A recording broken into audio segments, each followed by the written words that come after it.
Alright, guys, let's get started. I welcome you back for the third session of this course. So, um, uh, we have Hamid and Vagish. I think it looks like today only we three are there. Let's hope a few more students join as we move along.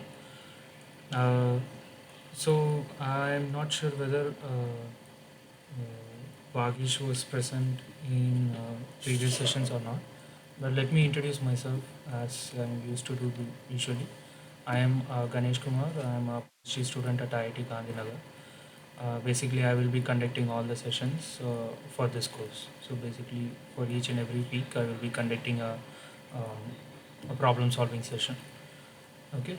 So we already completed two sessions. If we remember, one is about laws of thermodynamics, and the second one is about entropy. Today we are going to deal with exergy. Okay. And today I have three questions uh, because for last two sessions we had five questions we couldn't complete and we also limited our discussion. So I want to be little, I want to provide some more time for you to ask me some questions. If you don't understand, I want to revisit. So I limited myself with three questions. Before we get started to this session, if you have any doubts with the previous sessions questions, or if you have any doubts regarding the lectures, you can ask. So, do Hamid or Wagish have any doubts? Good evening, sir. Sir, my doubt is regarding one question, but if I may generalize it, I wanted to ask what are the assumptions when we write heat supplied as mass specific heat into temperature difference, MC delta T. Basically. Okay, MCP delta T. Yeah. Sir, we get to this relation from first law when work transfer is absent, and then we say that it is equal to change in internal energy. And from there, if we get to an ideal gas approximation where we take specific heat as function of temperature only, then we can write dUs CV delta T. From there we can get it. But in one instance in the previous session, we have used in a problem. Actually, sir, this is the question where of that transient condition when at initial state of the copper bar we were not having an equilibrium, but at final state we had. So during that time we also take the same formula, MC delta T. So I wanted to ask you this. So, basically, if you look at heat is nothing but a form of energy, right? So, everything comes from first law of thermodynamics because heat deals with energy. So, which means heat is nothing but an energy. So, from where the energy comes, it comes from the first law of thermodynamics. So, if Yes. you remember first law of thermodynamics, it is nothing but, 1 second. So, if you remember first law of thermodynamics, it is nothing but the change in energy of a system is nothing but Q heat input minus work output, Yeah, got it. right? Yes, sir. So now this change in energy, if you assume there is no kinetic or potential energy difference, then what happens? This becomes internal energy Yeah. to Q minus W. Now, so the option is no kinetic energy or potential energy. Yes, sir. Stationary system. Right, stationary systems. Wonderful. So, after that, here what you do again, uh, if you um, if you remember, if you make an assumption, let's say simple compressible substance, where it is only PDV work is present, right? Yes, sir. It's PDV, right? Now, if Yes, you sir. take it on the other side, delta U plus PDV, or you maybe instead of delta U, I can write like DU. Yeah. plus PdV is equal to Q. Okay. So if you Yes, sir. remember, enthalpy is nothing but U plus PV, Yes, sir. and dH is nothing but du plus PdV PdP. Yes, sir. Right. Now, Yeah. uh, what we are doing here is we are trying to apply it here. Okay. So let's say if you change this in terms of this, or let's say instead of du PdV, let's say you write dH minus VdP. Okay. dH minus VdP is equal to Q. And now, Yes, sir. if there is no pressure change, or if there is no Constant compression pressure. happening, so then what happens? dH is equal to Q.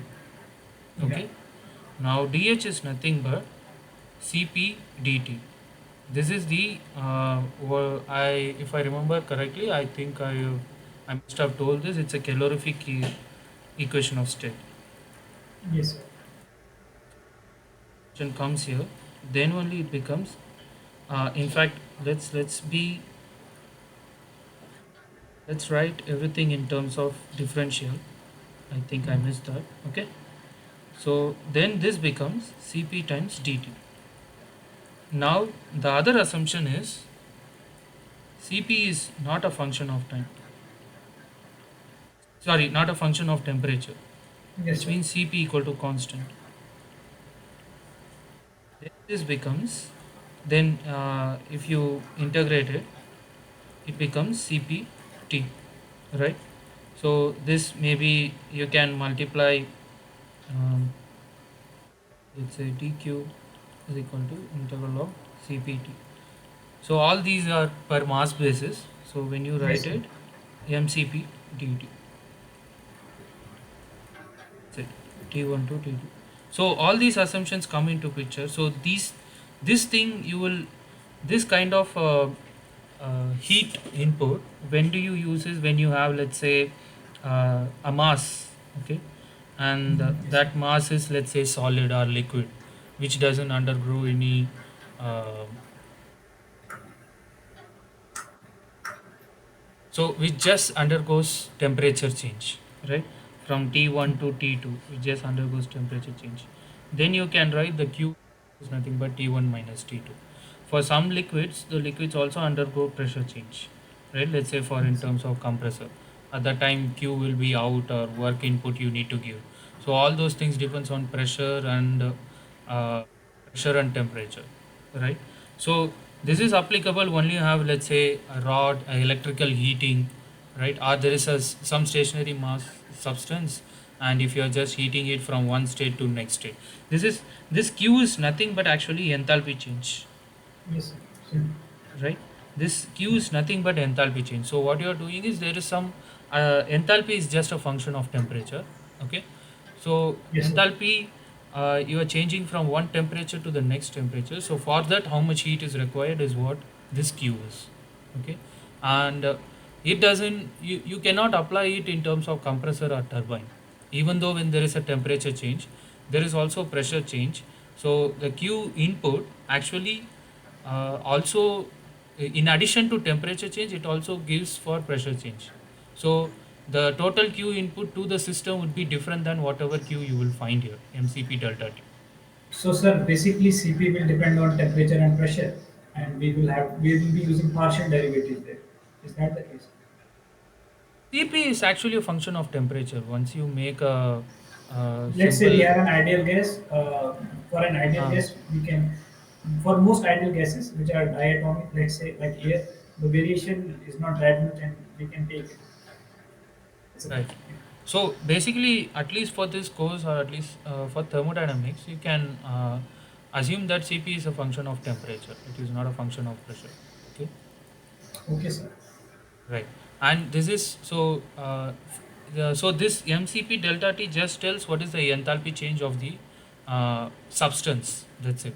It doesn't tell for a system how much is the heat coming into the system, because the system also undergoes a few more changes, right? So those are different. So I hope that's clear.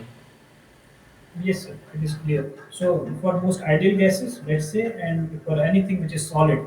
like copper is a. Solid, liquid, or gases doesn't matter. CP is Okay, just sir. a property, right? Even for Yeah. liquids and solids, you can define property. For ideal gas, also you can define property. Only thing is, you are just undergoing enthalpy change. That is what you need to remember. Okay, sir.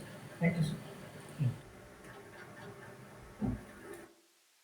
Right, Hamid. Is there any other questions, Francis and Vagish?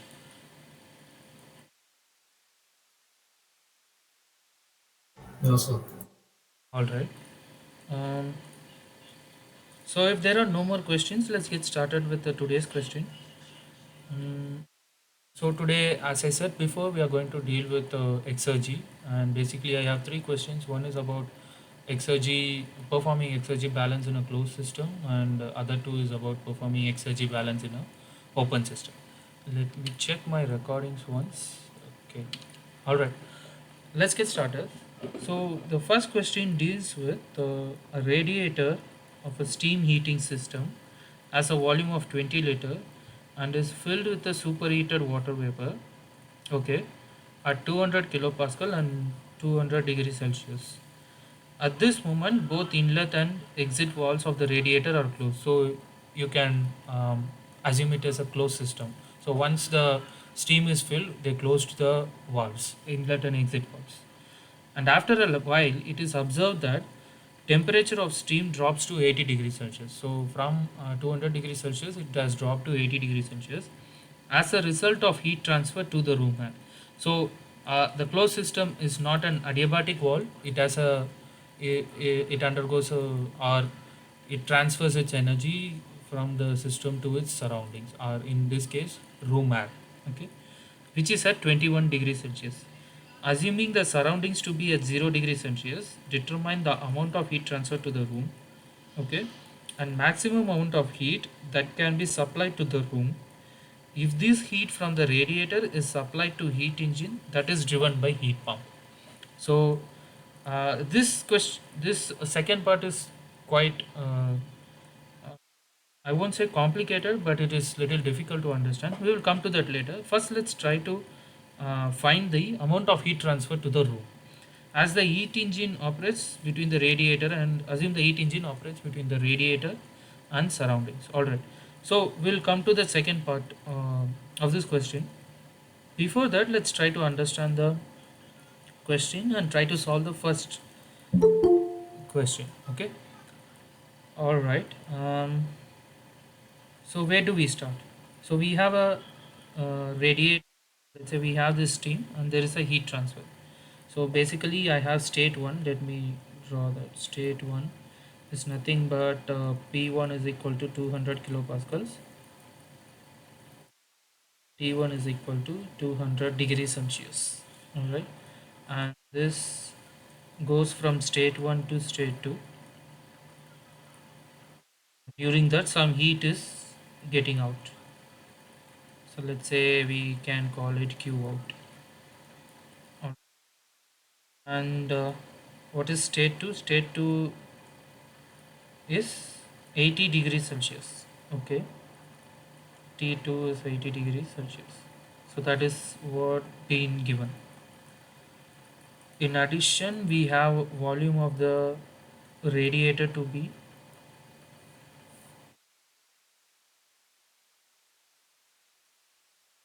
addition we have volume of radiator to be 20 liter, or you can write 20 into 10 power minus 3 meter cube.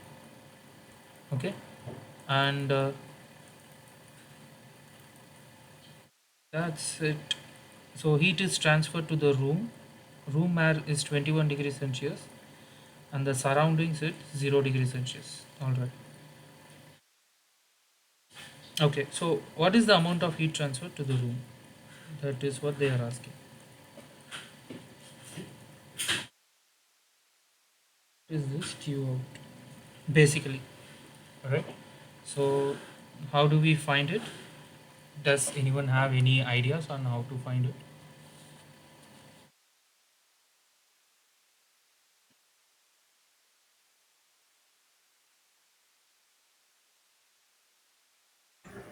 Sir, it will be change in internal energy. which will be U2 minus of U1. So U at temperature 80 degrees Celsius and internal energy at temperature 200 degrees Celsius. If we subtract them using the data, I guess. Is why not it is a change in enthalpy?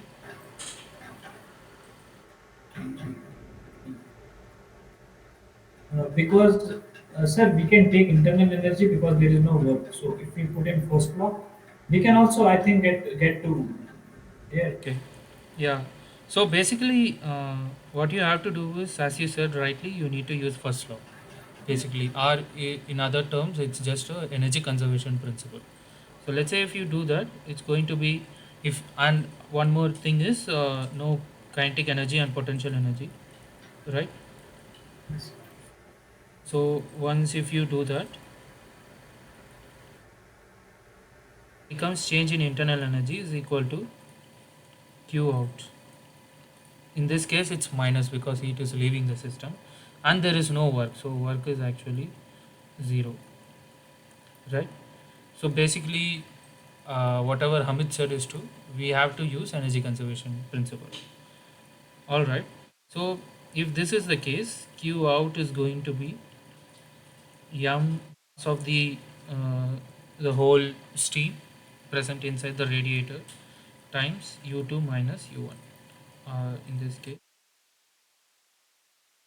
U1 minus U2 to take into account for negative sign, right?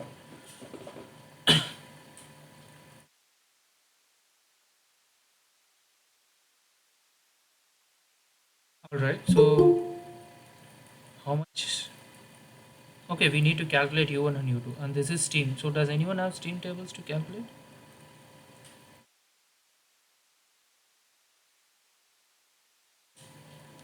No problem. I will give the values. So basically, U1 is 2654.6 kilojoules per kg. I'm not sure whether these values are right. Please check for yourself. And we have a specific volume to be 1.058 meters cube per kg, and S1, which is entropy, which we will use in the later part of the question. So, and the second state basically, so first state corresponds to 200 degrees Celsius of superheated steam and 200 kilopascals, and it has reduced to 80 degrees Celsius, which means it may not be superheated steam. So you need to take into account of that.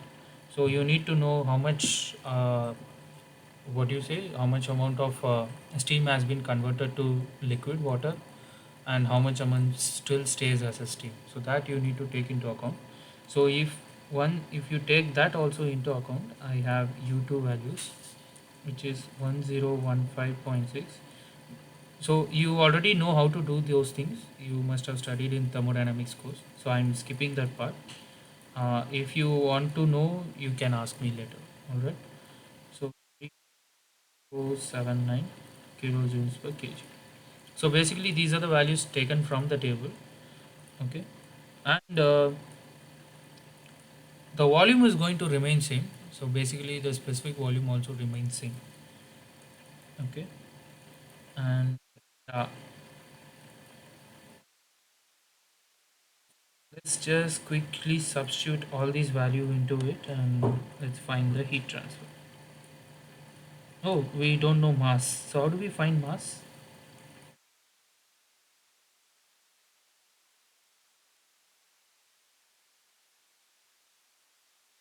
In terms of kilojoules. Okay.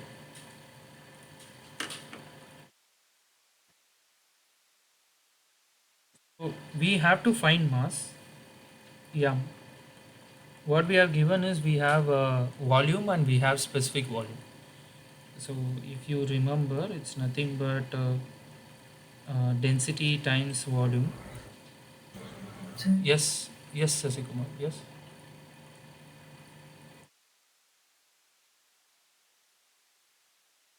I think you are muted.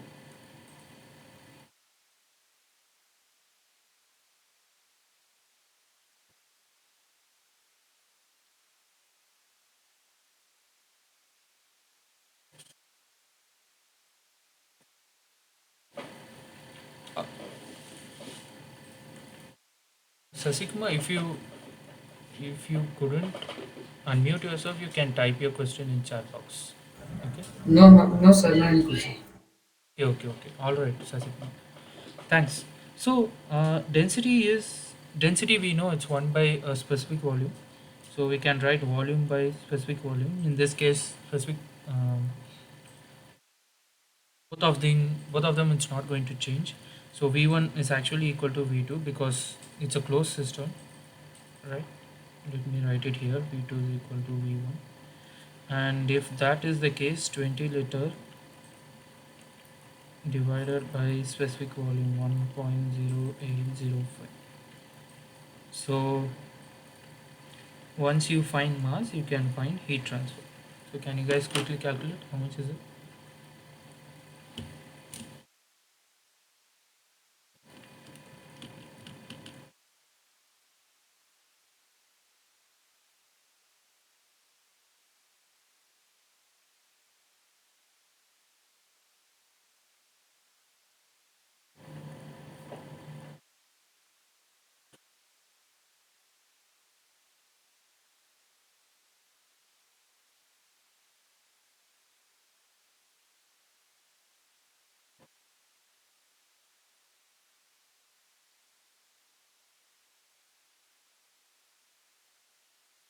Is the mass coming? I am getting around 0.01851 kgs.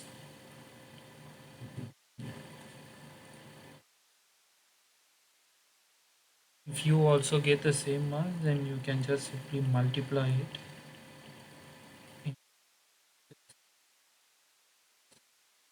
0.15.6. Okay, which is this coming?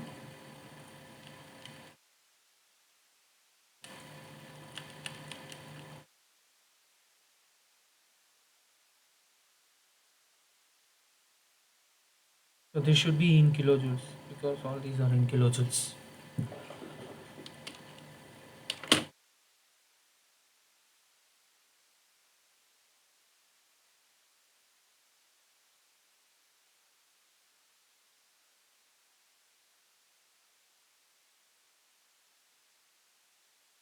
So I am getting around 30.3 kilojoules.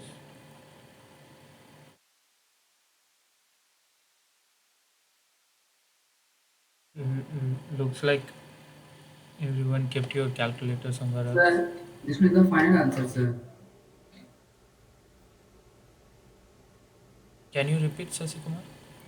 Sir, this one is the final answer. The Q dot out is 30.3 kilojoules is the final answer. Yeah. Okay, sir. So it's a answer for the question A. Okay. So basically, what we did was we just did energy uh, conservation. We just applied the first law of thermodynamics. Both are same actually, energy conservation and first law of thermodynamics. And we just eliminated the work done. So we it turns out there is only m dot into not m dot m into u1 minus u2. Okay. So this is the amount of heat that is being um given to the room air, okay, from the radiator. Now coming to the second question, let's see. So what it says in the second question is, what is the maximum amount of heat that can be supplied to the room, okay, if this heat from the radiator is supplied to the heat engine and that is driving a heat pump. So this radiator, let me draw this radiator again, or maybe I will just copy this radiator.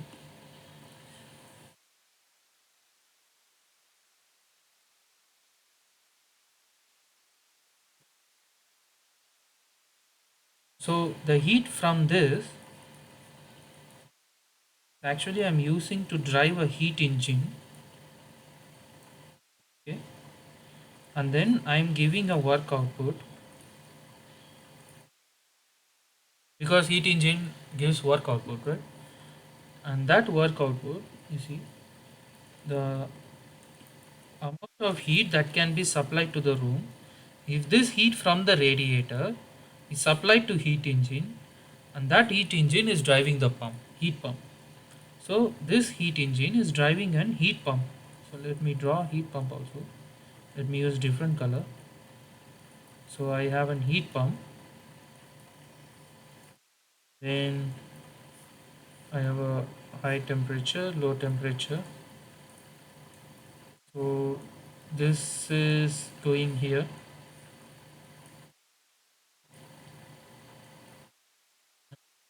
The heat pump, you take heat from Q low and then give it to Q high. Okay. So this is T low and this is T high. And for that is given by the heat engine which takes heat from the radiator. Okay. Instead of directly supplying heat to the room, what we are trying to do is we are running a heat engine and then using that work for the heat pump, and then we are trying to supply this QH. This QH is supplied to room.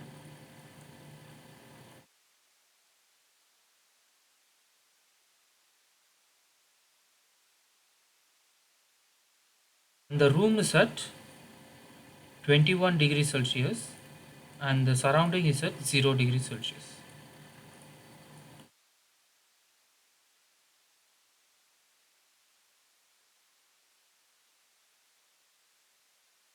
I hope this is clear for everyone.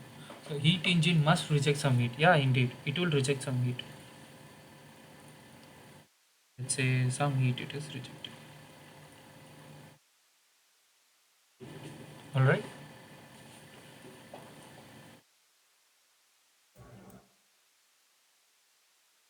Okay. Now let's see. So what we are interested is what is the maximum amount of heat that can be supplied to the room. So we are interested in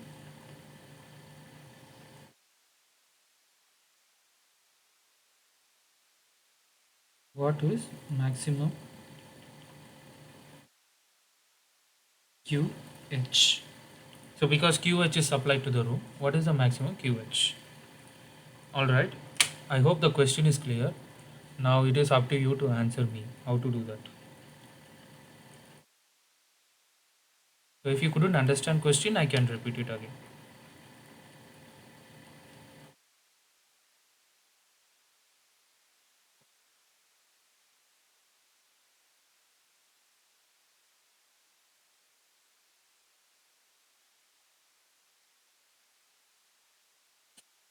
Sir, how TL is 0 degrees Celsius? Okay. So basically, uh, if you look at it, heat engine operates between radiator and surroundings. And basically, what we are doing is um, the radiator steam heating system is actually used to heat the room. Okay. Surrounding is at 0 degrees Celsius. So basically, what we had was there is a room.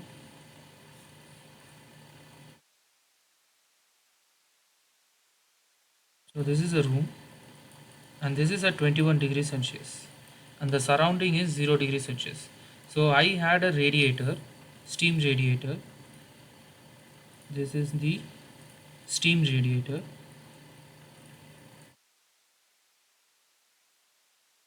Okay. And this is supplying heat till now, which is Q out. Now what I am saying is I am going to rephrase it. Instead of supplying this Q out, I am going to have the same room.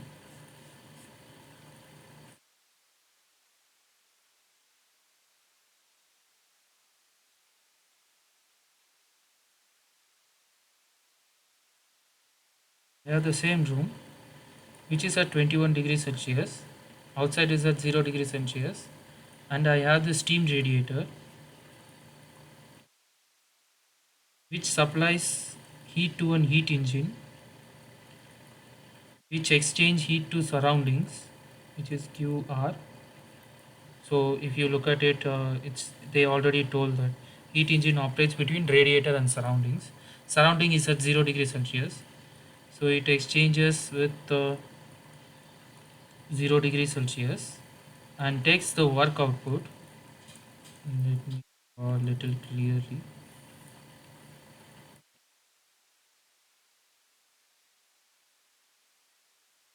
Takes the work output which drives the heat pump.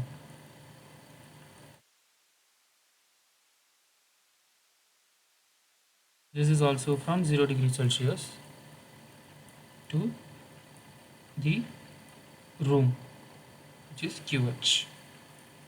Because heat pump has to run with a certain, heat pump should have low reservoir also too, right?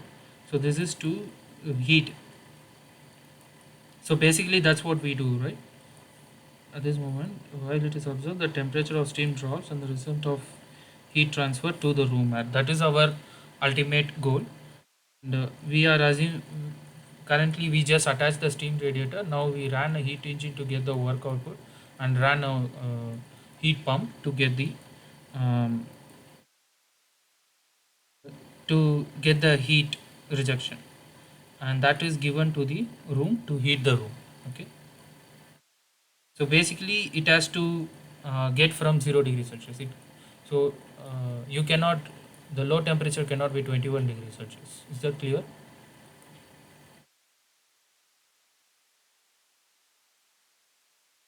It cannot exchange heat between the same reservoir.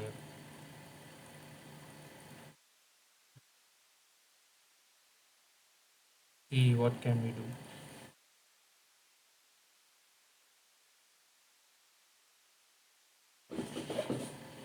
And you need to find maximum QH. So what is the maximum possible QH you can get out of it? So if we do these complications instead of directly attaching a steam radiator, if we do this complication, will we benefit or not? That is the one of the analysis you are trying to do here.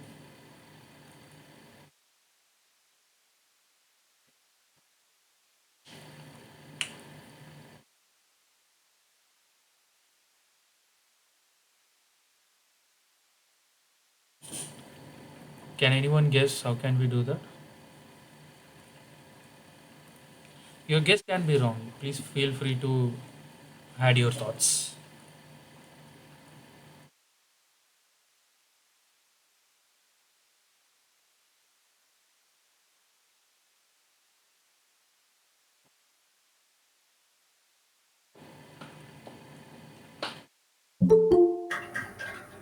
Sir, if we make the systems effective, let's say heat engine and heat pump, if their efficiency is really good, then we can supply most of the Q higher to do this job, to do the work. So for that, Q rejected should be low for heat engine, and I guess Q low should be also.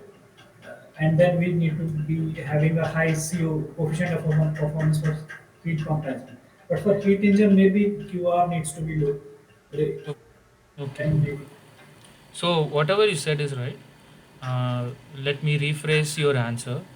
If you put um, heat engine and heat pump to be reversible, if it's used as Carnot cycle, then that is going to give you the highest efficiency, right? Do you agree? Certainly, sir. So the heat pump and heat engine should be reversible. We are interested in getting maximum heat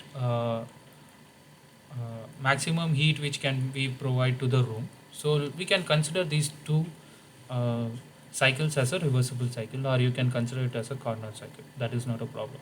Now, how do we get it?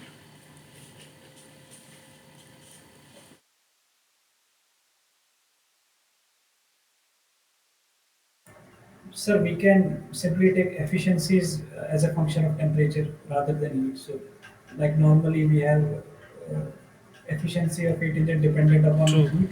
We can take Mm-hmm. directly temperature there as we Okay. would with the pump. So let's start from heat pump. Okay. Let's go from heat pump. First, let's find heat pump, and then let's find heat engine. How about? So let's say if you want to analyze heat pump, you will use something called coefficient of performance, right? So this coefficient of performance is going to be reversible coefficient of performance of heat pump, reversible, which you can write it as, what is the coefficient of performance of heat pump? It's going to be um, desired output by work input, right? If I remember correctly, it's QH by W out. Okay? QH by W out. Now, QH you can replace it as, or W out you can, do you know W out is going to be, since it's unreversible, it's going to be just QH minus QL. Agree? So if you, coefficient of reversible pump is going to be QH by QH minus QL. So it is not like, it is true for any, whether it is reversible or irreversible. But if it is a reversible, then you can replace with TH. This we all know.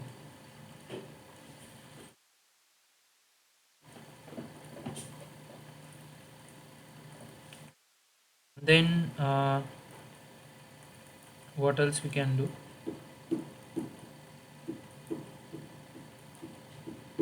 Maybe we can write it like 1 by 1 minus TL by TH, which is easier to visualize. And then Q coefficient of heat pump, performance of heat pump is going to be QH by W out. Okay. So now let's say if you rearrange QH is our desired, I mean maximum heat. QH is what we need to find, right? QH is going to be work output divided by 1 minus TL by TH. So this is the maximum thing you will get because you use reversible heat pump. So this is the maximum QH you can supply to room, that can be supplied to room.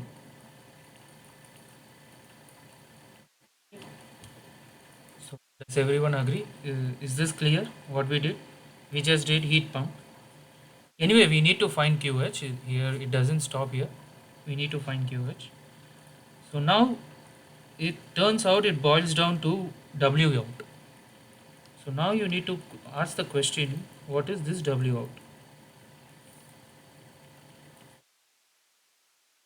What is W out? Can it be? So we need QH to be maximum. So we need W out also to be maximum.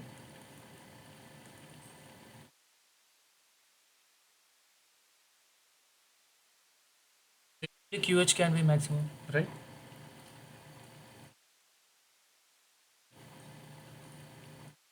Because the goal is maximum QH.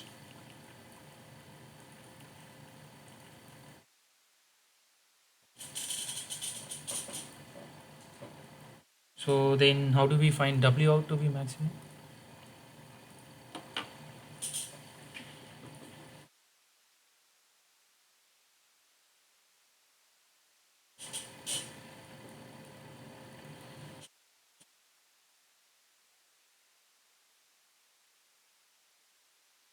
Actually, it started off simple and then it become uh, that escalated quickly, right?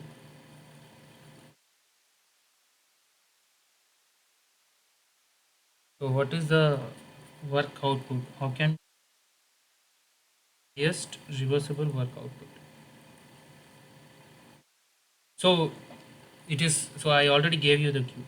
So work output, then it should also be again reversible. So that should be a reversible work output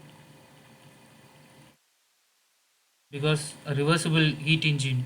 We should use reversible heat engine, right, to get that work output.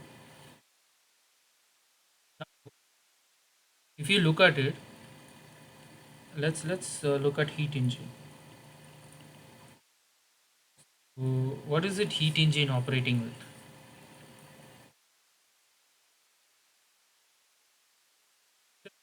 with? Which is we already saw here. Assume the heat engine operates between the radiator and surroundings, right? So it interacts with surroundings. I mean, it rejects heat to surroundings, and then it takes this heat Q out. Then it gives a W out. But what is this high temperature? We need to know high temperature, right? In our system, what happens? This high temperature should come from radiator. Agree? Temperature should come from radiator. But if you see, it is from 200 degrees Celsius and it slowly reduces to 80 degrees Celsius during the process, right? So actually, if you look at it, it varies from 200 degrees Celsius to 80 degrees Celsius.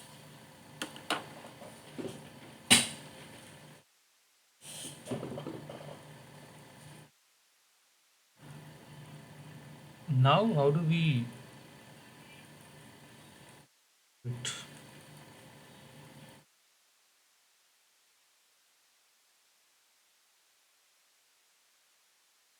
pH is not constant. Usually, we used to deal with heat engines with a constant reservoir. Here, it is not the case.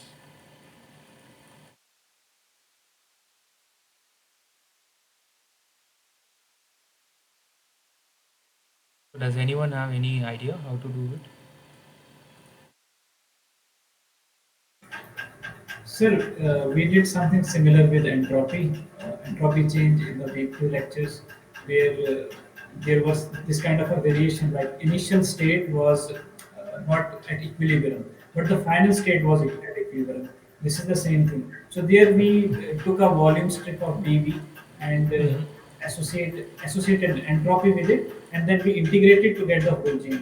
So I guess we can do some sort of similar thing with heat Right. as well by taking a Exactly. small Haha. volume. It is true we can do that, but I so I'm going to use our knowledge on exergy. So can we use our knowledge on exergy to deal with this? So whatever Hamid said is true. You can try at your own, and you can come up with the maximum work output. So you need to assume that from 200 degrees Celsius to 80 degrees Celsius, you go through a quasi static process, and you actually have to do a entropy balance, which you instead of summation you'll be having integration, right? And then you need to come up with W out. So that you can do, but I'm going to use some exergy analysis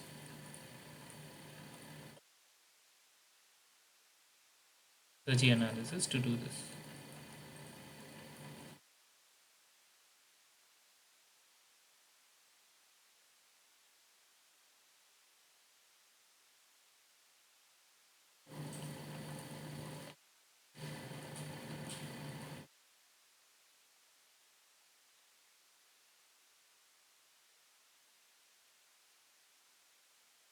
So if you recall in the previous, in one of the lecture, what we did was we took a system and we also took a immediate surroundings, and we assumed the uh, heat from that immediate surroundings to the surroundings is zero, and then we did some exergy to calculate what is the maximum work output. So I were you guys able to recall? We can apply such analysis here also,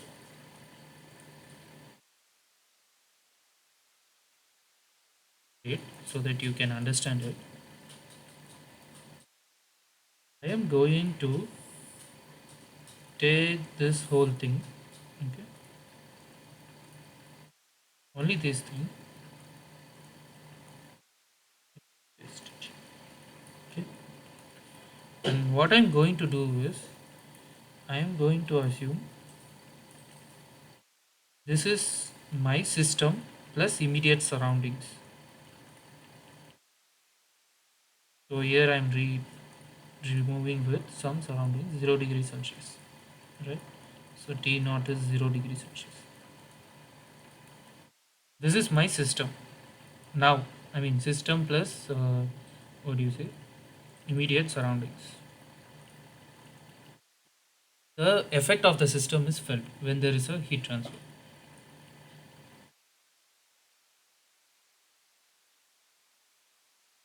Here, what I'm going to get is, I'm going to get out is work out. Giving this hint, can you guys guess what can we do?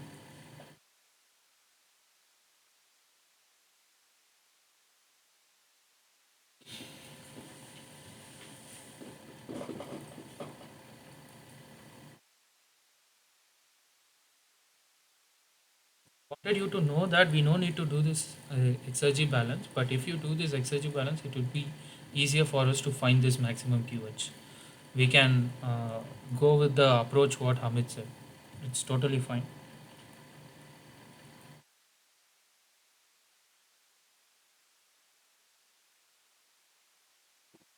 You guys are thinking too much. So let me write it. Basically, there is this system plus immediate surroundings, and out of it, there is only going to be work output, right? So if you remember, if you allow me to use this E as an exergy, okay, because that is what being used in the lectures also. So I'm just being consistent here. So exergy is nothing but this cube exergy of a combined system, which is system plus immediate surroundings. It's nothing but QC minus WC, if I remember correctly. Please go and recheck this formula again. Okay, and if you remember, this is, we took it to be zero because we included surroundings too, right? And this WC is actually going to be our W out. Okay, and since this is yeah, so if that is the case, then we can write W out to be, this is going to be E2 minus E1, right? And basically you can keep it like that, no problem. So then if that is the case, it's going to be E1 minus E2, right? Where these E's are exergy.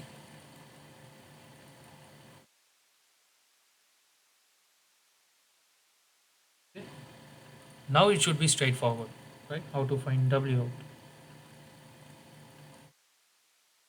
This, what is E? We already know. So we know E is going to be H or U minus U naught. Mm, then please plus P into T naught into S minus S naught plus or minus kinetic energy and potential energy. Basically, we will ignore this. Okay, and let's say if you substitute here, what happens? For E1 there will be uh, for E1 there will be this U naught, V naught, and S naught. For E2 also there will be U naught, V naught, and S naught.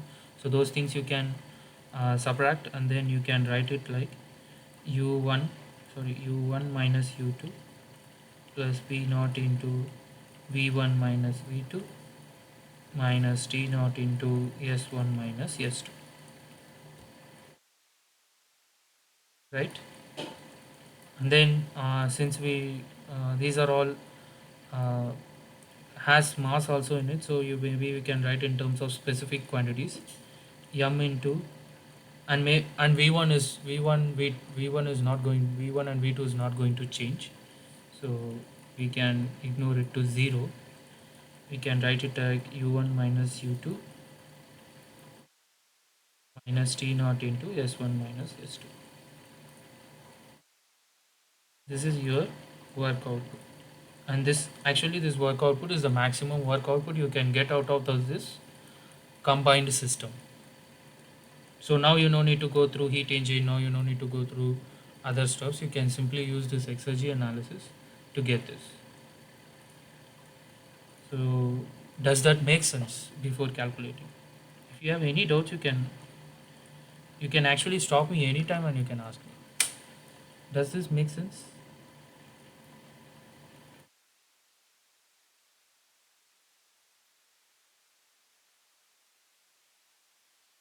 Okay.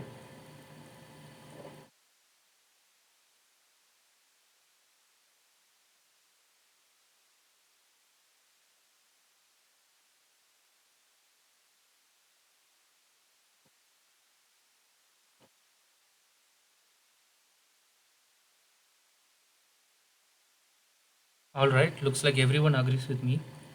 That's wonderful. And now the mass is, we already know the mass, isn't it? We found mass. Huh. So mass here is 0.01851 kg. Let's substitute all the values. 1851 kgs times u1 minus u2, that we already did.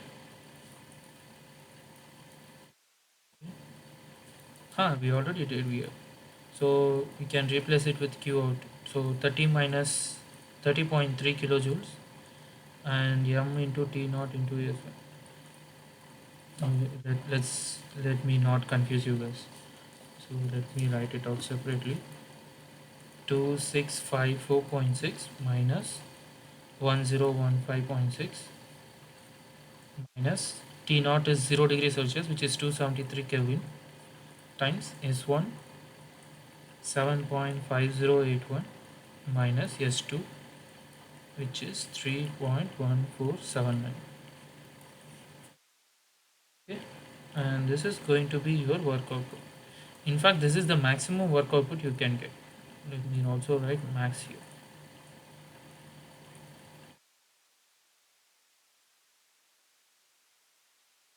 How much is it coming out to be? 2654.6.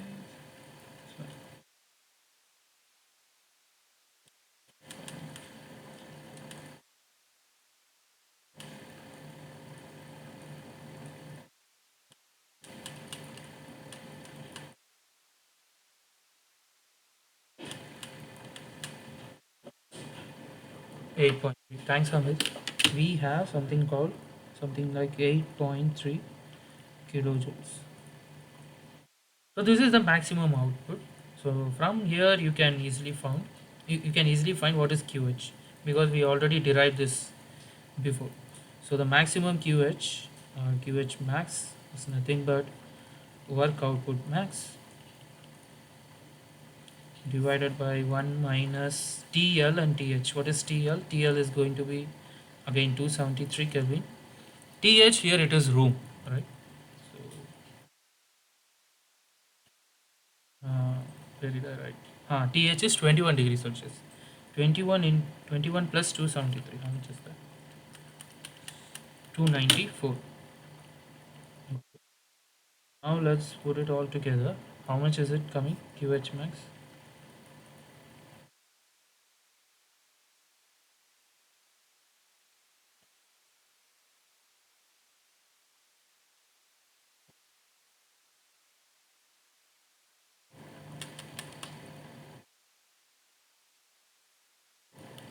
Okay, 116.27 kilos. So when I first saw this question, it was interesting. So I tried to solve this question, and actually I was surprised by this answer. So if you see, this is 116.27 kilojoules, and heat from the radiator, if you directly give, how much was that? 30.3 kilojoules. Just look at these two numbers. So this is Q radiator was 30.3 kilojoules. So if you look at it, these two, it's almost 3x times, right? Almost 3 times, almost 3 to 4 times, right? So instead of just using radiator to heat your room, you use the heat engine, and then I mean, if you apply coefficient of performance, this 116 might reduce to maybe 70 or 50 also, but still it's better than having a q hav- having just a radiator. Instead of that, you apply it to a heat engine, get the work output, and then give it to the heat pump to get the to heat your system. So in that way, that's why this exergy analysis is useful.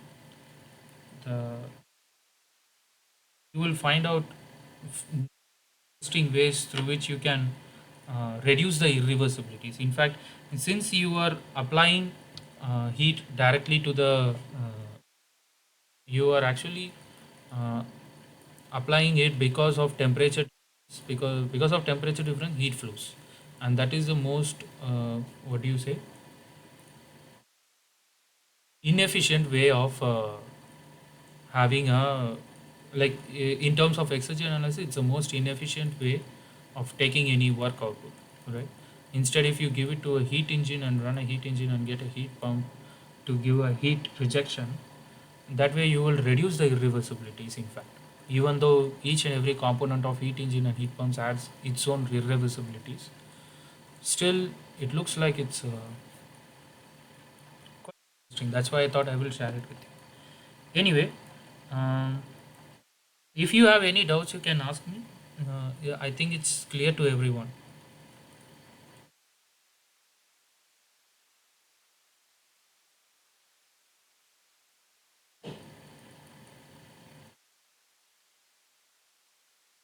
All right. Now let's go into second question. If you don't have any questions, okay. So in this second question, you are going to, of course, in both second question and third question, we are going to have an open system instead of closed system. Okay. Here, the air enters at nozzle steadily at 200 kilopascal and 65 degrees Celsius. Okay. So there is a nozzle where air enters at 200 kilopascal and 65 degrees Celsius with a velocity 35 meter per second, and exits at 95 kilopascal and 240 meter per second. The heat loss from the nozzle to the surrounding at 17 degrees Celsius is estimated to be 3 kilojoules per kg. Okay, let's try to draw some nozzle here. You all know how a nozzle looks. So it is going to look something like this. Okay, and your control volume is going to be the entire nozzle.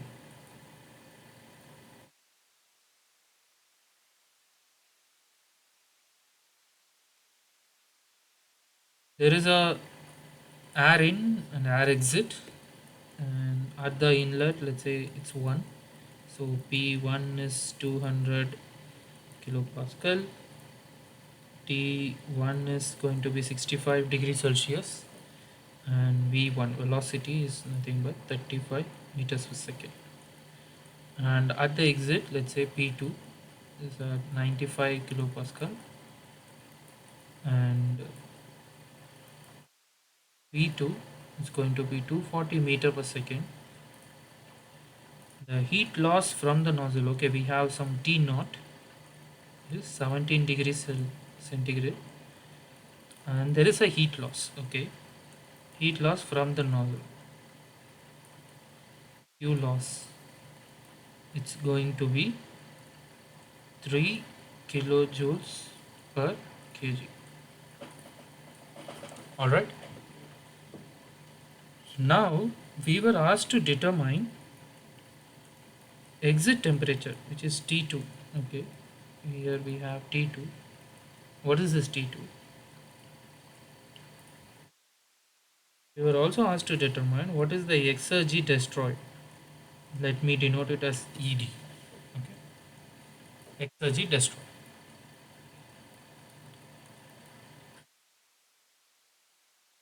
How do we go about this? This should be straightforward. The first question.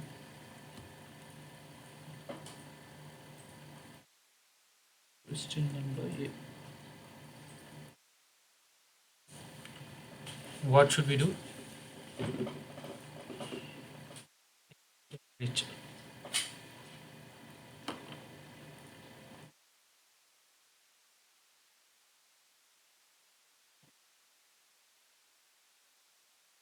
This and Bhagesh is so silent today.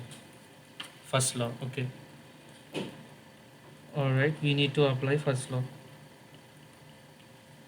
In specifically, it's going to be steady flow energy equation. Okay. So let's apply steady flow energy equation.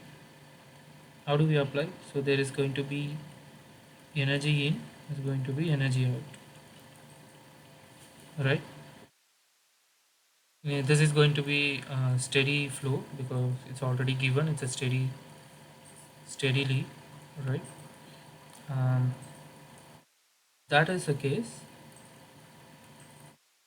We just quickly write m dot into h1 plus v1 square by 2 plus gz1, and then we have energy in. We don't have energy in, any more energy in, and then at the outlet we are going to have h2 p2 square by 2 and gz2, and then in addition some of the energy is lost as heat, so I'm just adding it in the heat loss. Okay, so this is the energy balance we have. That's And we will ignore the potential energy, and kinetic energy is actually changing. How do we,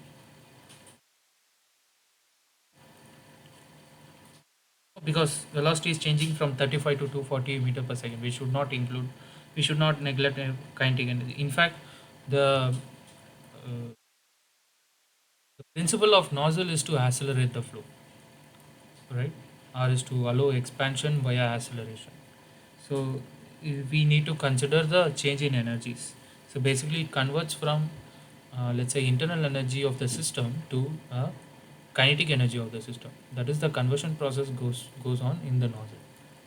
All right. We understood that.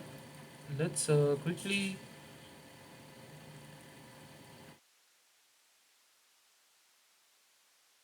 What we would do is,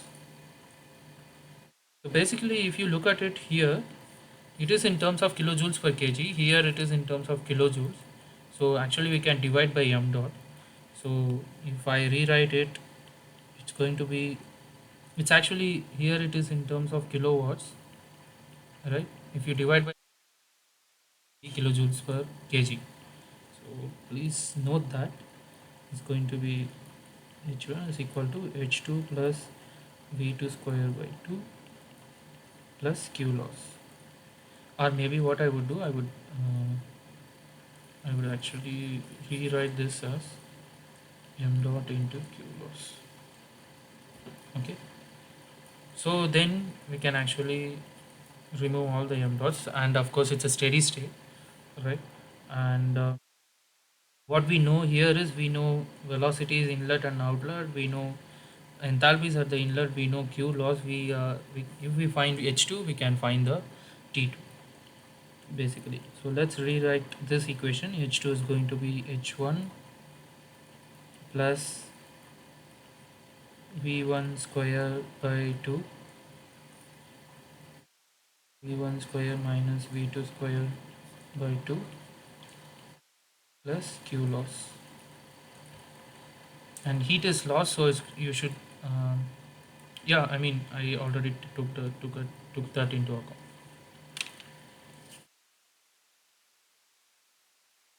Now h is going to be cp times t1, right? So if you do that, cp times t1, here it is r, so no problem.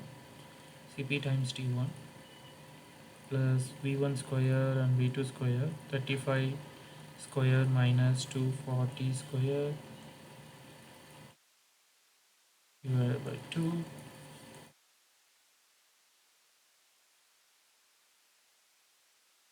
plus how much is that? 3 kilojoules. 3 into 10 power 3.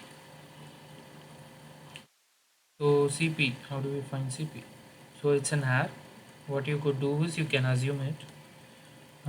Let's write R is going to be 287 joules per kg Kelvin. Cp we can assume it to be 1007, is it?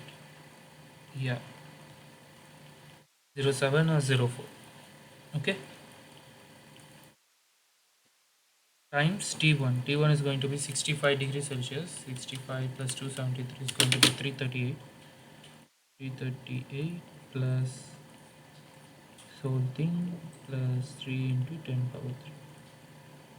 And this is nothing but Cp times T2. Whatever you get, divided by Cp, which is nothing but 1007. So what is the temperature you guys are getting?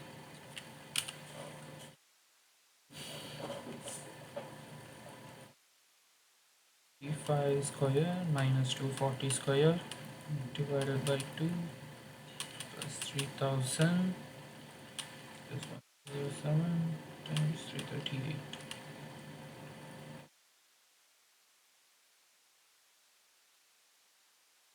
Okay, I am getting something like this. Please check your answer.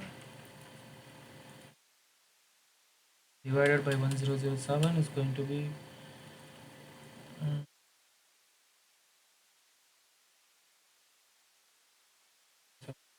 312.98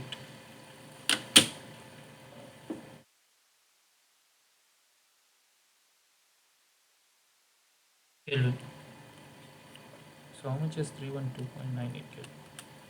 It's around, I'm getting 40 degrees Celsius.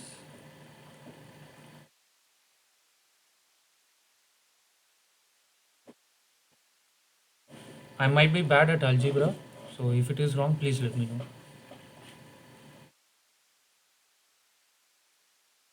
Right? It is also getting same thing. Thanks, Amit. Now we have so now we used first law to find T2. So this is done. Now we need to find exergy destroy. So how do we find it?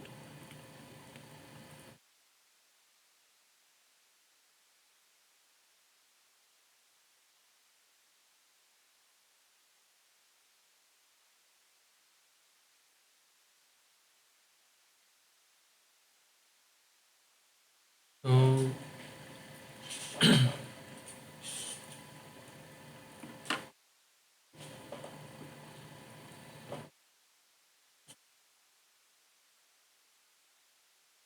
can anyone guess?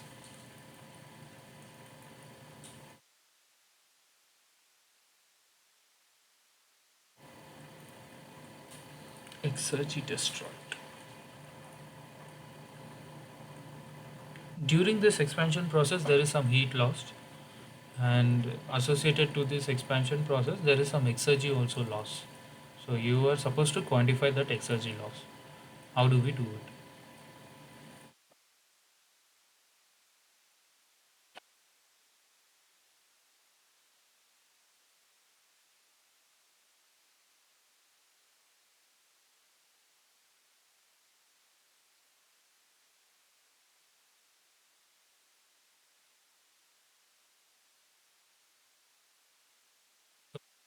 There are only few principles in fluid mechanics and thermodynamics. So you will end up solving what we call as balance equations. So we used energy balance to do the first part to find the temperature. Now we need to find exergy destroyed. So what we will do is exergy balance. That's it. So for all of my questions, it's going to be some balance. Okay. So here it is going to be exergy balance. So is there any other way we can find it?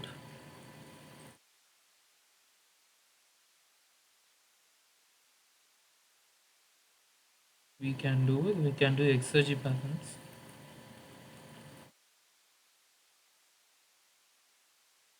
Please recall what is the let's say expression for exergy destroyed. You guys must have known some expression for exergy destroyed, right?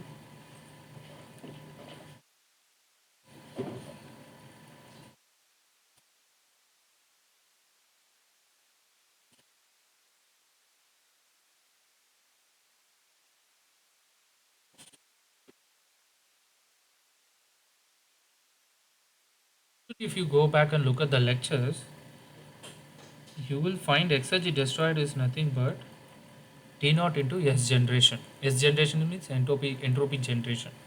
So entropy generation times T naught is actually the exergy destroyed. Right? So either you can do exergy balance, or you can do an entropy balance, find the S generated. So what we did in the last session, we used to find entropy production, right? So this is entropy generation is nothing but entropy production. Let me write it in this format. So this sigma is what entropy production. We defined it last week, right? So in that, use the entropy balance equation to get the entropy production, and multiply with T naught to get exergy destroy. Okay, so basically both are going to be same, because if you look at it, we took a energy balance and we took an entropy balance, and we subtracted these two equations to get the exergy balance, right? If you recall the lectures. So basically here also it's going to be the same thing. We have exergy balance. Either we can solve using exergy balance, or we can solve using entropy balance. Both are you know both are inter-exchangeable.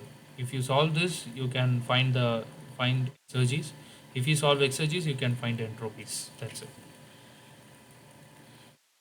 All right. Let's. Which route shall we take? Since it's this week is purely about exergy, let's take exergy balance. Okay. Now let's find exergy balance. How do we find exergy balance?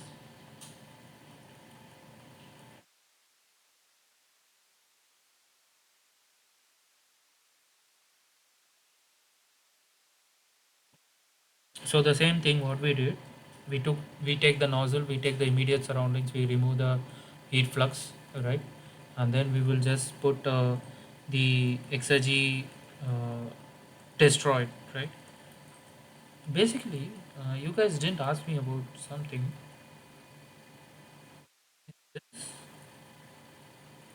There should be some exergy destroyed, right?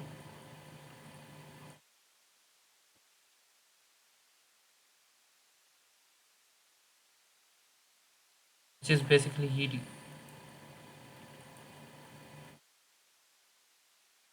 The reason we didn't add this is we are interested in finding the maximum heat, and that is possible only if we go through reversible processes. And in the reversible processes, entropy is not generated, so exergy is not destroyed. So that's why we inherently assumed, or we already assumed it's reversible, so that's why exergy destroyed is not coming here. Okay, so the same thing is going to be here. The thing is, I'm going to write in terms of exergy destroyed. It's nothing but exergy in minus exergy out. Okay, the same balance equation. And if you write it, it's going to be the same thing. U1, it's going to be U1 minus U naught, and U2 minus U naught. U naught gets cancelled, so only U1 minus U2 will be present. Similarly, PV is also will be there. So instead of writing U plus PV, I can just write it in terms of H and H, H1 and H2. Okay, so I will just write it as H1 minus H2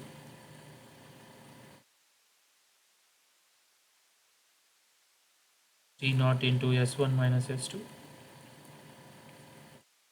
plus change in kinetic energy and plus change in potential energy,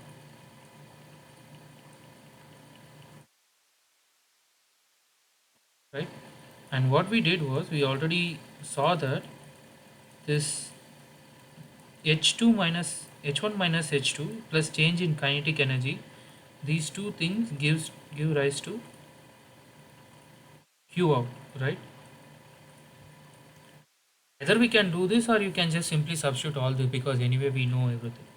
So the exergy destroyed is going to be m dot into, this is going to be Q. So we can rewrite this as T naught into S2 minus S1 plus Q loss. This is the lost heat, right? Or you can just substitute H1, H2 and you can find. That is up to you. So because we know Q loss, I'm just using it here. And if you just multiply everything, m dot into T naught S2 minus S1. Basically, we need to find entropy uh, generated.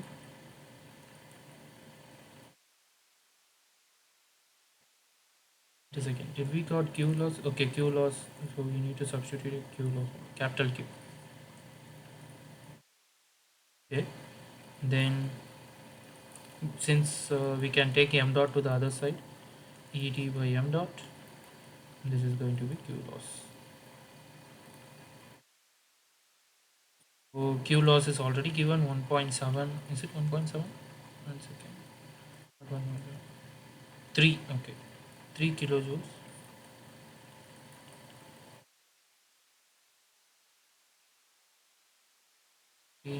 T naught is T naught is 17 degrees Celsius. T naught, how much is 17 degrees Celsius? It's 290 Kelvin. So 290 into S2 minus S1 plus Q loss.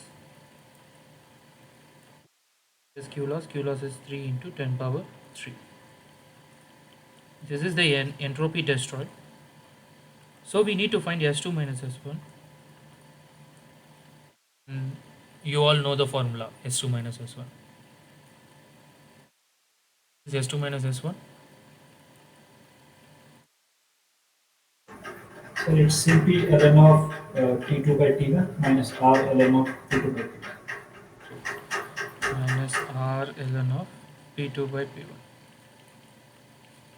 So here we know T1, T2, P1, P2, right? P1, P2 is known. T1 and T2 we just found.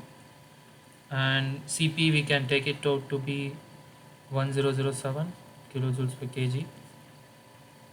And take it as 287 kilojoules per kg. Sorry, not kilojoules. It should be joules. Joules per kg. Okay, okay, this is also joules per kg. Let's say if you substitute here, Cp is going to be 007 ln of T2 by T1. T2 is we just found out to be 313, right? 313 divided by T1. T1 it is 65. 65 is 338 minus 287 ln of P is I believe it is 200 to 95. Okay, so P2 is 95 and P1 is 200. So you can find this S2 minus S1, then substitute it in the energy entropy destroyed. Sorry, exergy destroyed. So how much is this coming out to be?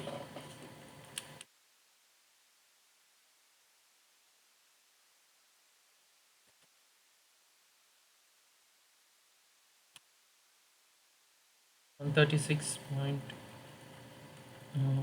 Is this the entropy destroyed? 136.1 is S2 minus S1, is it?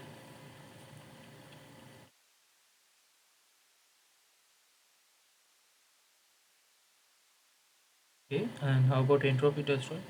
It's going to be 290 into 136.1 plus 3 into 10 power 3.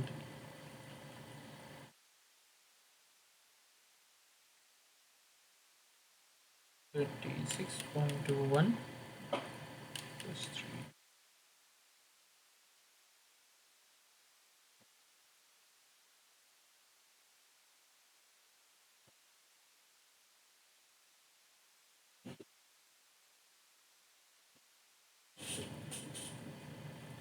42 point.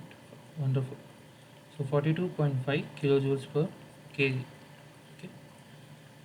So, sorry, it's in kilojoules per kg Kelvin. So this is the entropy destroyed. This has been asked. Okay. So you can even do a entropy balance, and you can find S generation. And if I want to give a quick hint, this S generation will turn out to be S2 minus S1 plus Q loss divided by T naught. Okay, and then when you multiply T naught, you will end up getting the same relation, and then you will get the entropy destroyed. So please try this. Please try to get this equation. Let's see what happens. Okay. Now I hope there is no question in this question. In this,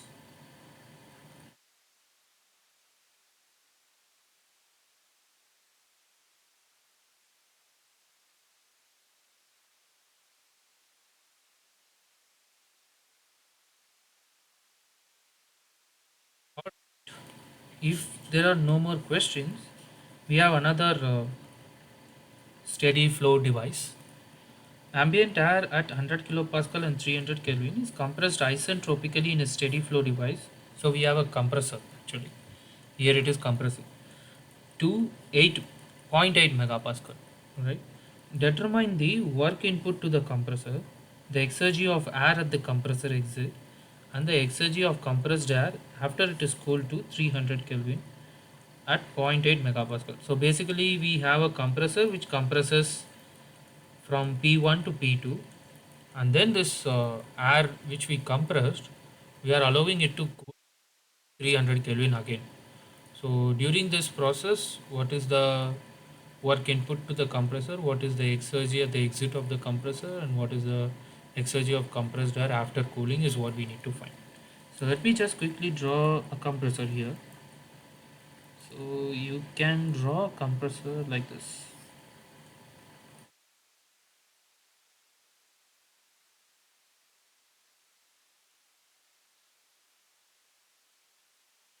All right, and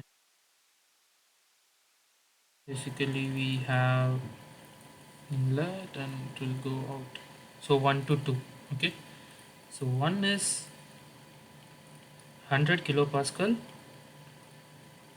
and 300 Kelvin, and 2 is zero point 0.8 megapascal. T2 we don't know. Okay, and another thing to note is it is compressed isentropically, so there is no problem. It is compressed isentropically, um, so we know how to do that. Okay. So let's find out work input. During this process, we are getting some, we are giving some work input. That is what we need to find out. And you all know what is the work input for the compressor. You know, I no need to remind you. In fact, this is going through an reversible adiabatic process. So the, you know, it is going to be. Let me just give you the relation.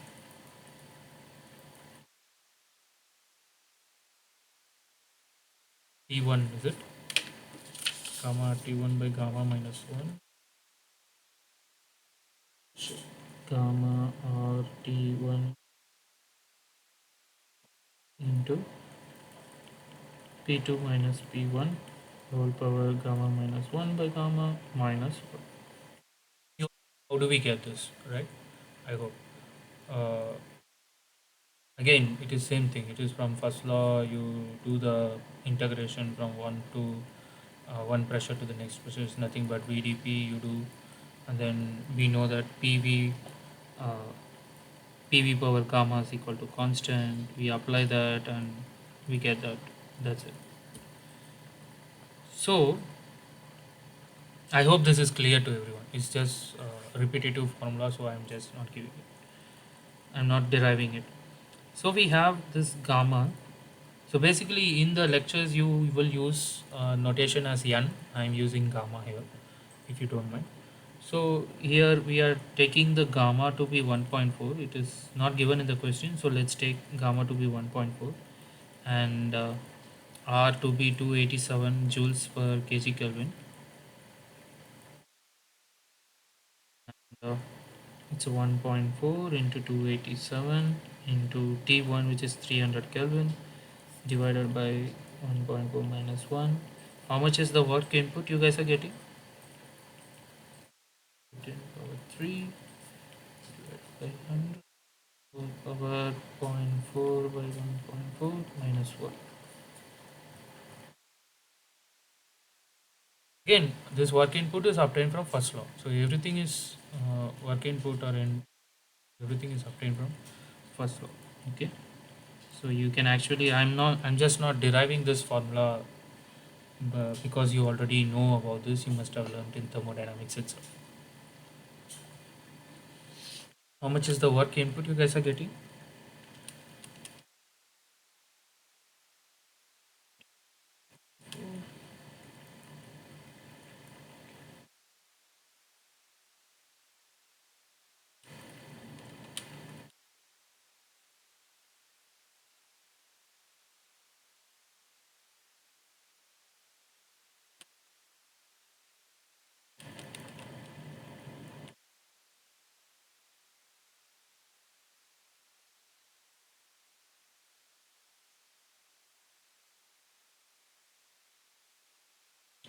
So I am getting something like 244.5 kilojoules.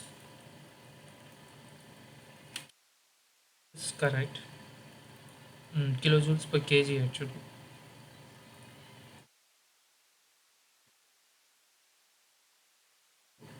244.5. Okay. So now we need to find exergy of air at the compressor exit.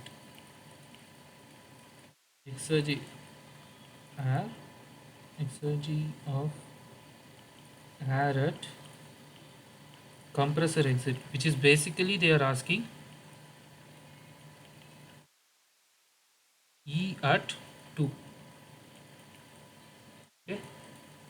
So you all know how to find exergy at 2, is it? Isn't it? So it is nothing but U2 minus U naught plus P naught into V2 minus V naught, T naught into S2 minus S naught. And then basically I'm ignoring the kinetic and potential energy.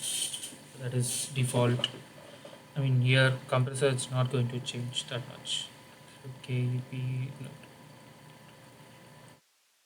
So only place where you won't ignore kinetic energy is when you have nozzles, because nozzle is designed for that. It has to convert thermal energy into kinetic energy.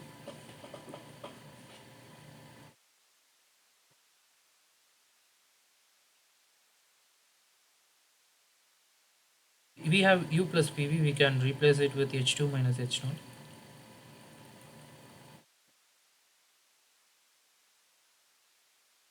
As T naught into S2 minus S naught.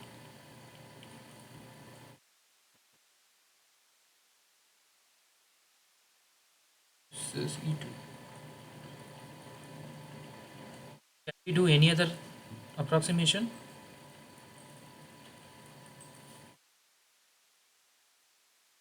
Let's see who finds out.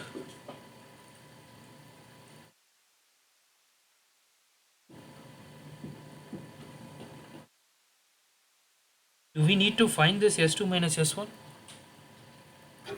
Uh, Sir, it says that it's compressed isentropically. So So, sorry, there actually, will be no. S2 minus, it's S naught, not S1. So it's compressed isentropically, right? So S1 is equal to S2, correct? So if it is compressed isentropically, does that mean S2 minus S naught is 0?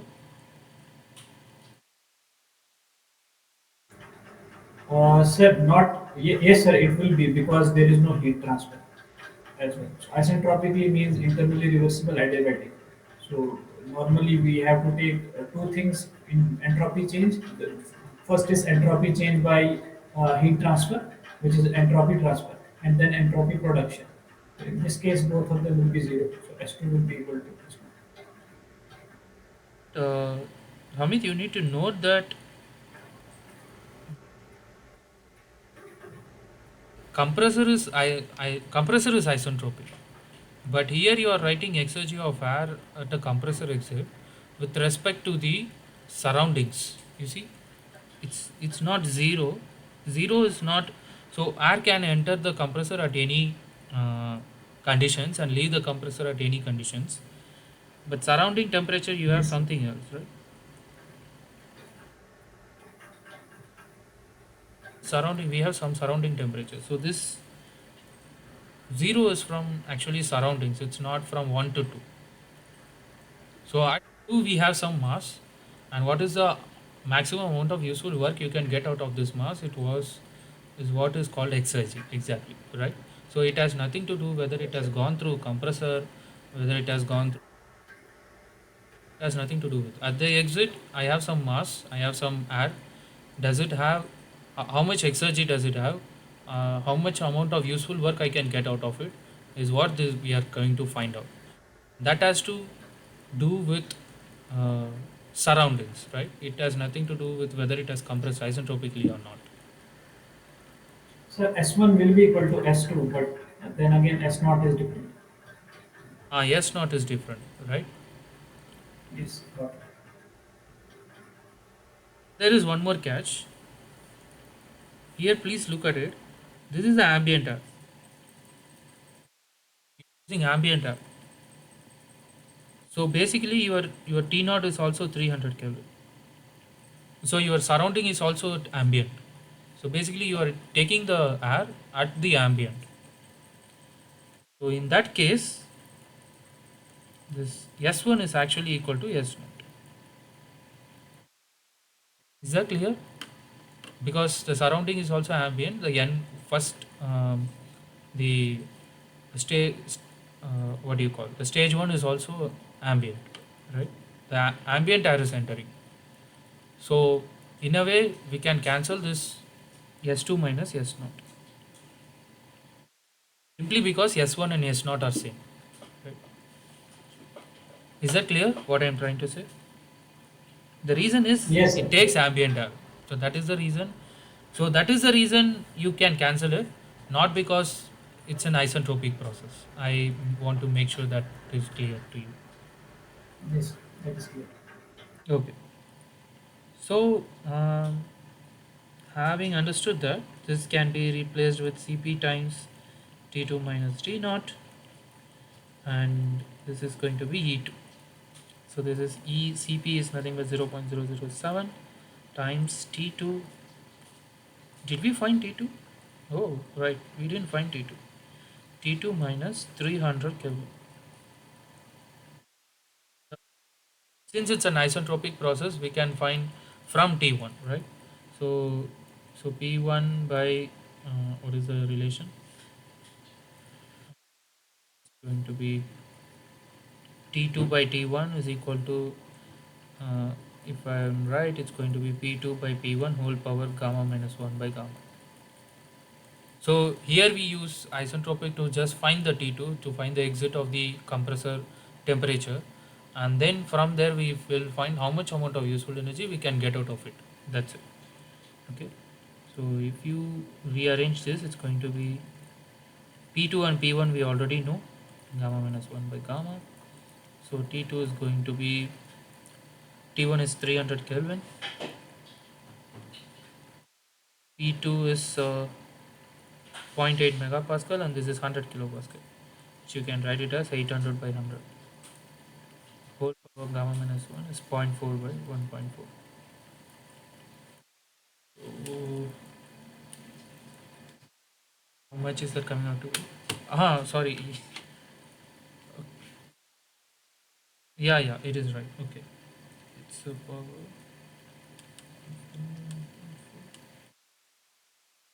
So basically we will be having higher temperature because of compression.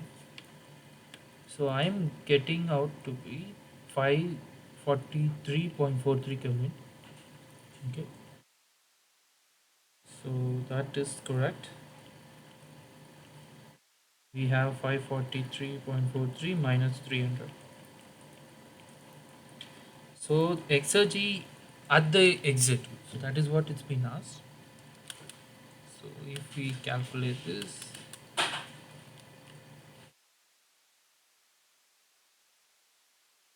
I am getting out to be something like 245.13 kilojoules per kg. So this is the amount of exergy I can take out from the air, is which came out of the compressor. It has nothing to do whether the compressor has done some isentropic process or not. Only thing, to find the temperature at the exit, we use the um, isentropic compression here. That's it. I hope this is clear. Okay, this is done. And then C is exergy of compressed air after it is cooled to 300 Kelvin at zero point 0.8 megapascal pressure. So what I'm doing is I'm doing one more thing. So after this I have this air which is at how much is it, 543.43 Kelvin, and 0.8 megapascal, which is state 2, and I am converting it to the same air with 0.8 megapascal with 300 Kelvin. While doing so, I removed some heat. I have to remove heat, cool it down, right? So here I'm removing some heat, and now at this stage, what is my exergy? Is that what they asked? Exergy of compressed air after, yeah. So they are asking E3. What is my exergy at 3?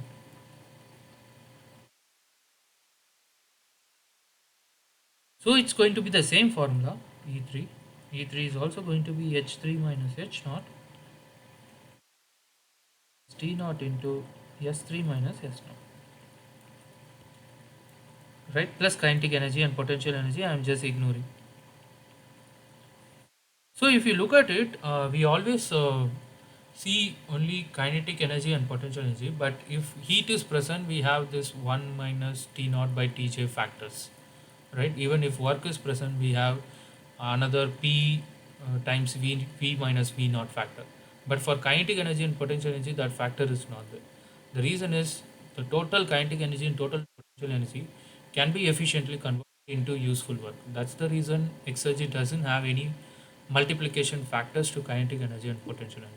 So, uh, kinetic energy as a whole can be extracted completely into a useful work. That's why exergy can be used without any irreversibility. But in case of heat and work, when you want to move a piston cylinder arrangement, let's say you are doing some work and the piston has to move, the piston not only, it also has to move the air particles surrounded on the other side of the piston to it has to do some work to move that surrounding also. So surrounding boundary is also extending, right? So that work is manifested as P naught into V minus V naught, right? And similarly for heat, there is some irreversibility when there is a transfer. That change is manifested through entropy. So that's why we have 1 minus T naught by uh, T, like T, like T1 or T2, right? So that is something I want you to think about it. So here is just going to be H3 minus H naught, and T naught is going to be S3 minus S naught. Okay. Um, so H3 minus H naught, you can replace it like T3 minus T naught minus T naught into S3 minus S naught. We know that T3 is equal to 300 Kelvin, and T naught is the immediate surroundings, which is also 300 Kelvin, right? So basically you can cancel this out, 0, because T3 is equal to T naught. We are left with only minus T naught into S3 minus S naught. We all know how to find S3 minus S naught. I no need to repeat it. It's going to be the same thing, Cp ln of T2 by T1 or T2 by T naught minus, sorry, T2 not T2, 3, T3 or ln of T3 by P naught. That's it. Again, T3 by T naught is 1, so ln of 1 is 0, so you can ignore it. This is also due to T3 minus T3 equal to T naught, right? Again, you can write it as minus R ln of P by P naught, which corresponds to minus 287 ln of what is P3? P3 is 0.8 megapascal, and Dnt is 100 kilopascal. All right. Once you find S3 minus S naught, you can multiply with T naught to find the exergy at 3. Let's try. Let me know what answer you get.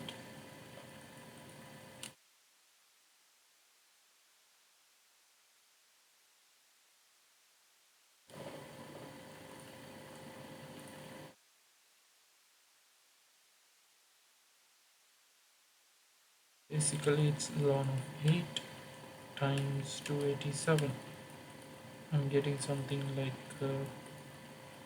minus 596.79.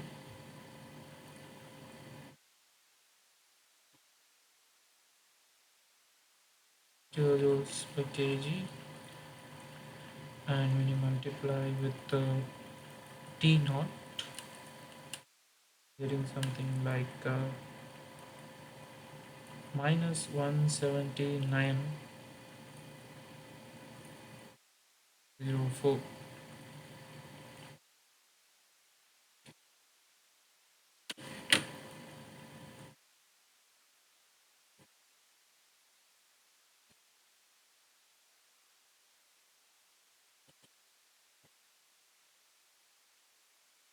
I'm getting minus.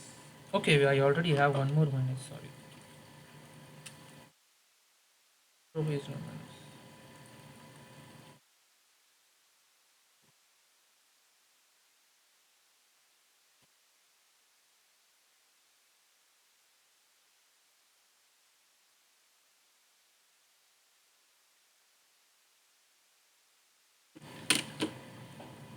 Something is missing.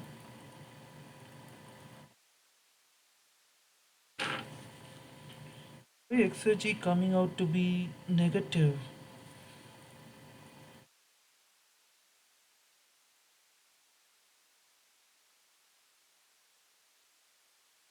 Did I miss something?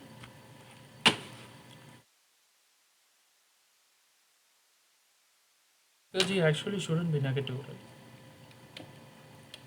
It looks like there is some problem with the sign.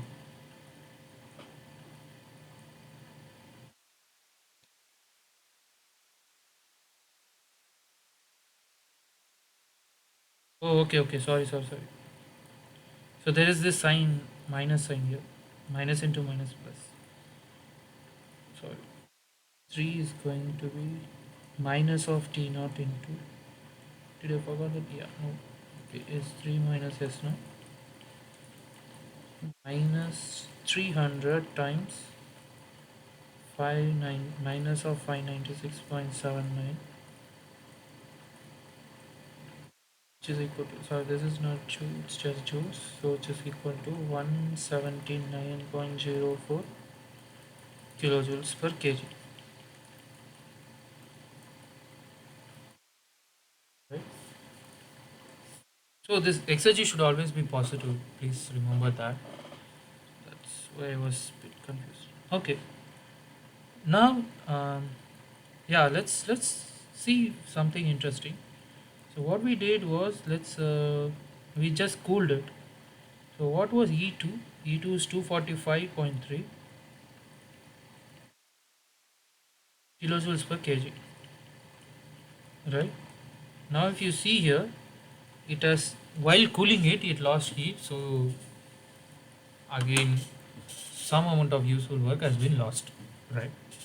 So if you want to cool it down, again, you cannot just keep it like that and you can remove heat. You should have, um, you should take some useful work out of it. So basically, since you took some, if you would have taken some useful work out of it, instead of just heat ready, like allowing the heat to go out, um, you would have gone, you would have taken some useful work, and if you subtract that useful work from this exergy of 2, you will end up getting E3. So that is what basically is being shown here.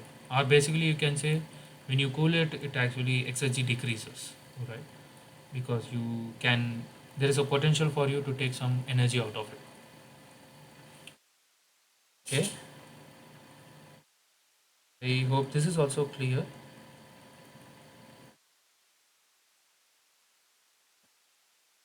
If there are any questions, please feel free to ask me. I hope all the three questions are clear today. Questions, we will stop here and we can meet again in the next class. Okay, next week. I'll be here for some more time, and you can ask me some questions if you want.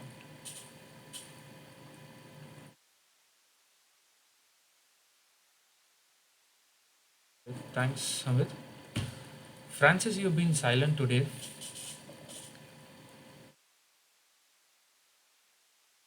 Everything clear, Francis?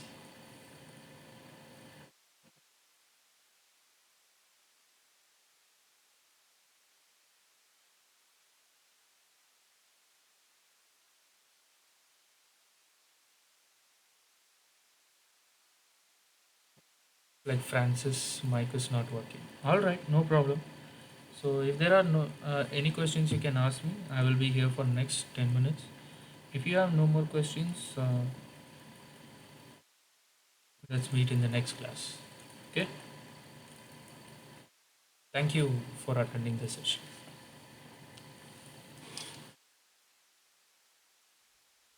Thank you, sir. Thank you, Krishna.